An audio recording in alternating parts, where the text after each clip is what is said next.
Okay, folks, so thank you for joining me. I've been promising that I would get Greg Terry to talk about what's happening on the front line because I'm not an expert. He's actually physically running the front lines, dropping aid, and that sort of thing. And so, as I'm looking at the news, I'm looking at Pokrovsk, and Pokrovsk is, well, from what I can see from the outside looking in, there were reports that two major highways on either side had been cut off. And so I was saying, okay, well, let's talk to Greg, get his inside view. Greg, thanks for joining us. I know that both with time and with, I'm sure, exhaustion as you're doing what you're doing, this is a tricky thing. But thank you for being here. It's my pleasure and my honor, Professor. I consider you my partner, and we work together on this, and very grateful for you and your community. So let's just jump right in. I can tell you I'm in the Donetsk Oblast. That doesn't give any operational security. But over the last 24 hours or so, I was traveling and coming down the key highway that connects Dnipro to Pavlograd and comes into Pokrovsk. And we traveled as far as physically allowed by the Ukrainian military. We got very close to Pokrovsk, and I've been talking to soldiers, and from there we rerouted over to the other sections of the Donetsk Oblast where we're at right now. But I was able to get the latest information, and in fact, over the last 48 to 72 hours, there's been a lot of talk about Pokrovsk and those key highways that you're referring to. And when you guys look at maps, or if you're looking at YouTubers or others that share maps, like a Johnny Pierce or myself, always make sure that you're getting the source from more than one source. Johnny does a great job of that. I try to do a great job of that as well. So, for example, if you follow the Institute of Study of War, they're showing that there's three paved highways coming in and through Pokrovsk, and they're showing that two of the three are occupied by Russians, and the third one, which is the road I was on coming in from Dnipro, is not yet. I can confirm that's 100% a fact. 100%. I have met with two groups of soldiers today, and I asked them point blank, knowing that you and I would be talking. I said, guys, can I share the reality? They said, yeah.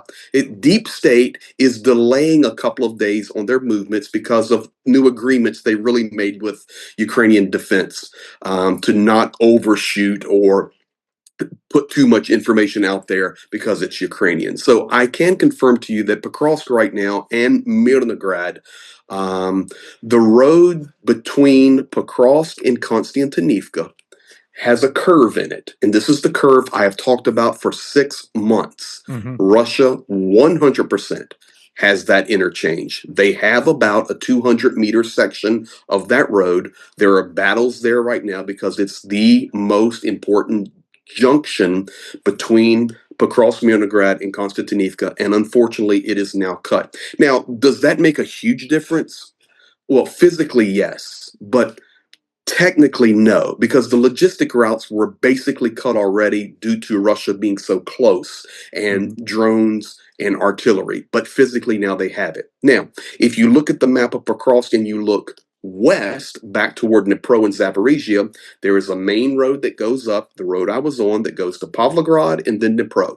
That road is clear. Ukraine controls it 100%. Ukraine controls Pokrovsk 100%. Ukraine controls Mirnograd 100%. That road, good. But there is a road that comes out to the southwest that, Hmm. unfortunately, toward the village of Udachny, Russia has taken that road. And preparing for our video tonight and our update on the map, I asked some guys here to confirm it for me. Not that Russia had taken the road, but how much. And I was not too happy with what I heard, but Russia now controls 4 kilometers. Oh, wow.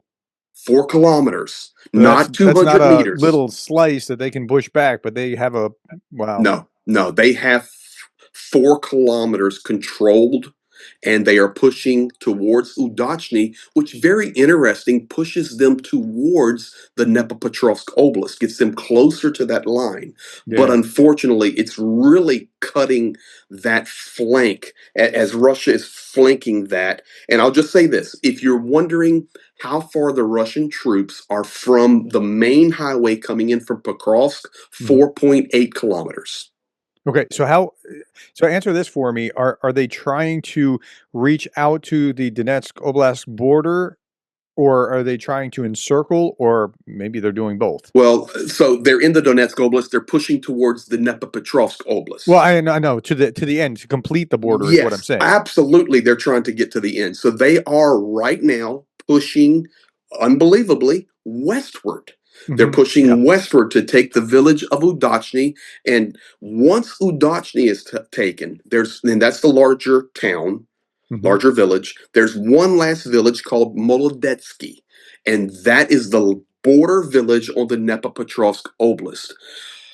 Unfortunately, in the past, Russia has flanked on a north or a south flank or east or a west, and then they just hold it and just wreak havoc on Hmm. cities or towns like they did in Karakova. And then finally, they took Sure. Karakova.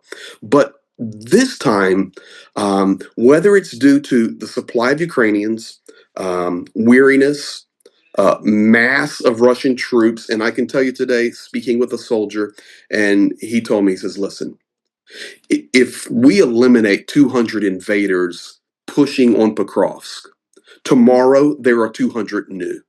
They Hmm. just keep coming Yeah. at us. Sure. So right now, this flanking operation around Pokrovsk in Mirnograd is having some success in that two of the three main logistical roads are cut.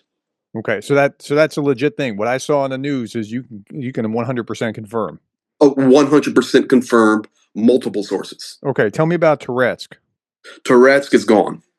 Um, I asked about that tonight. We still have some Ukrainian soldiers in certain positions there. If you've been watching the news or keeping up with different social feeds, you've heard about them in the mining center. They're still left in the little mining area, the factory area there in Toretsk. And I can tell you that is accurate. Um, but for the most part, in general, 90% plus Wow. confirming tonight.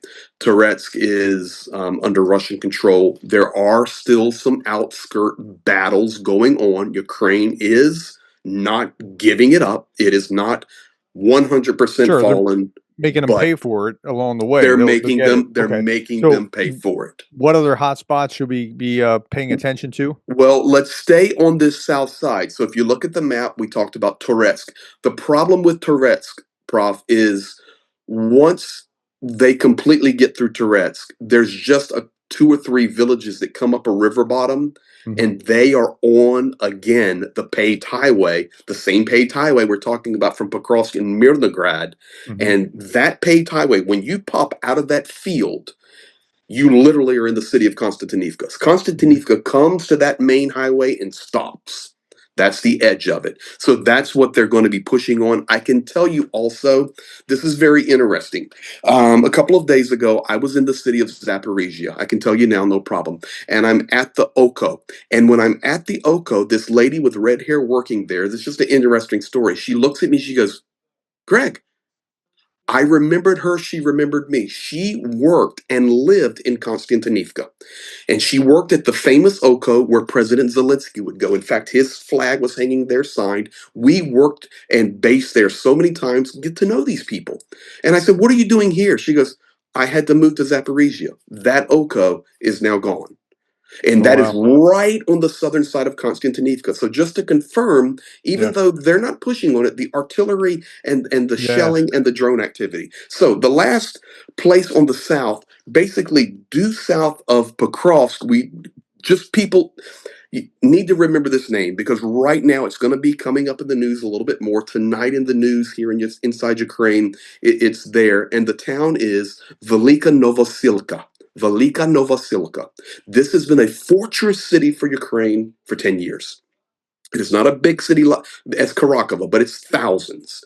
And it's Hmm. been a logistical and a fortress little town for Ukraine. Unfortunately, now we're starting to once again get another pinch on it.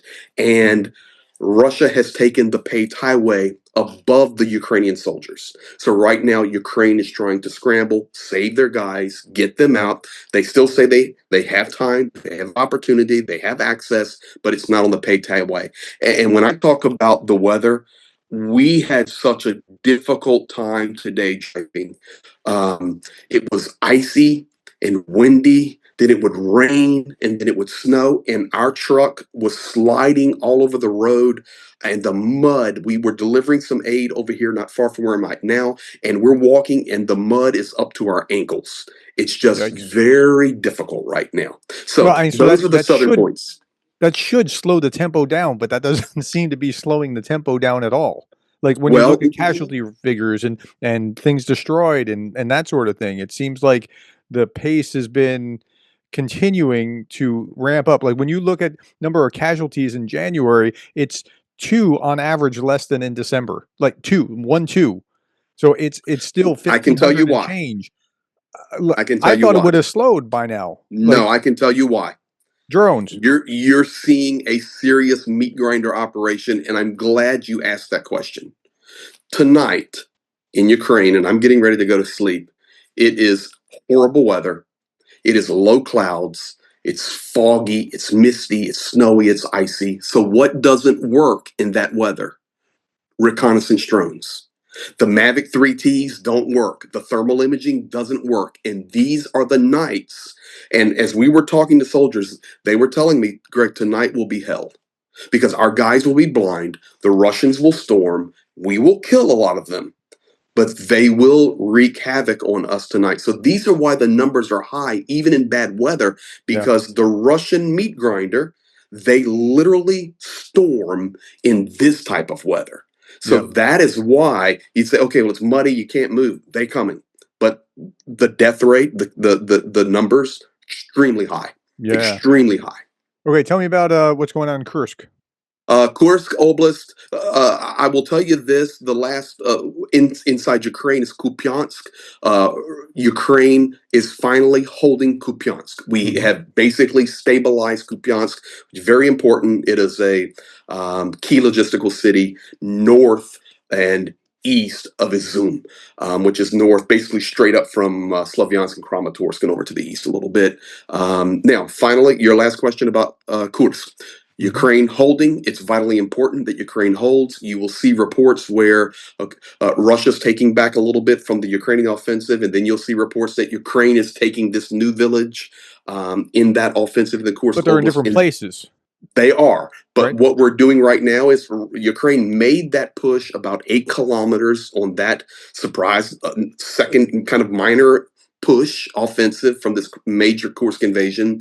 Um, got good territory, good ground logistically, but of course, Russia counterattacks. They'll take a village back. Ukraine takes another village. So, in general, the square kilometer, what Ukraine is holding is staying about the same after this little push. So it is a positive. And right now, you're there in the U.S. You're seeing all of the news with the transition, with the inauguration of Donald Trump coming up next week, and everybody's wondering what's going to happen. The best thing Ukraine can do right now is Hold be Kursk. strong, Take more Kursk. be rock solid. You could And almost give up much of a I'm not saying they should do this, but almost give up much of one of the 4 oblasts and mhm, just take more Kursk, and that would be a net benefit for any peace kind of huge. negotiation because they already claim these 4 oblasts. I'm not saying that they should or that they want to give up people. I'm just saying, like, thinking strategically, Mhm. more ground in Russia is going to be more valuable for that sort of thing. So, Well, it is public information. This is not operational security. It's public information that over this 5 month invasion of Kursk, that Ukraine has rotated some of their troops to help in that offensive, knowing that the time was coming like this where it would be vitally important. That leads to some of the struggles that we have down south, and mhm, Ukraine trying to stabilize that, but at the same time keep the pressure on Kursk. yeah. And as we close this out, I can just tell you, one room over from me, all these soldiers are all around me. They're just not on the video right now. All right. I asked the guys tonight having a cup of tea. I said, what is the best thing you can do right now with what you're seeing in the EU, the transition of power in the United States, Putin meeting Iran, Trump calling Xi Jinping, all of these things. I said, and they know all the news, man, all of Mhm. it. I said, what's the best thing you can do right now? He said, be strong. Show Yeah. the world we're strong. We just need your help. We'll win. So it's the same story, and that's why Kursk is so, so important for Ukraine. It was the best move they ever made, to be honest. The Yeah, best yeah, no, move. at first I was like, "What?" And then I realized, like, yeah, that's right. They're showing that it felt like the balance of, not balance of power, that's the wrong word. The center of gravity shifted when they invaded into Kursk. It just changed the dynamics pretty radically. So, They put a massive chink in the armor and the facade of yeah, Vladimir Putin. That's what they did. And now they're just chinking it away, showing what a good military that is trained and properly operating against a much larger opposition can do. And it was I'm like you. When it first happened the first 3 or 4 days, I was calling Ukraine going, what the heck are y'all doing? And then it was like, trust us, trust mhm, us. And if you remember, this was the operation where Zelensky said the reason we're having so much success is because nobody opened their mouth on this one. yeah, Loose lips didn't sink our ship, and yeah, it was really, really good. So yeah. I can tell you this as well. I'm with soldiers nonstop now. The morale is good. Well, The that's good to know the weariness, because it wasn't just a few months back. no, no, no. It's because of Kursk, man. It's because of Kursk. But on the flip side, I'm telling you the 100% truth. The morale's good. The weariness is massive. Oh, I can It imagine. it's significant. I'm Very weary just significant. telling a story. I can't imagine what it's like, actually having to be there, having to constantly defend and yeah. Okay. Well, Greg, thank you so much. I Thank you, appreciate Prof. your time and the effort and being able to get it like firsthand information while you're there. Thank you, and I'm looking forward to seeing those videos about the 54th that are coming forward. So, and folks, if It's you're not coming. aware of who Greg Terry is, go to @GregTerryExperience if you want to see his channel and the things that he's updating regularly. He spends a lot of time each year in Ukraine, and he's there right now. All right. Any final words, Greg? Just thank you, Prof. Thank you to all of your community, and I can just tell you guys, the soldiers are grateful. So that's what I leave you with. And it's like, you're talking about the aid drop and that we were doing. Yeah, you saw that video and all of this. And the soldiers were always telling us, thank you, thank you, thank you to all the people. And I said, guys, you're allowed to say it one time. You're allowed to say it one time. We are saying thank you for Mhm. what you're fighting for.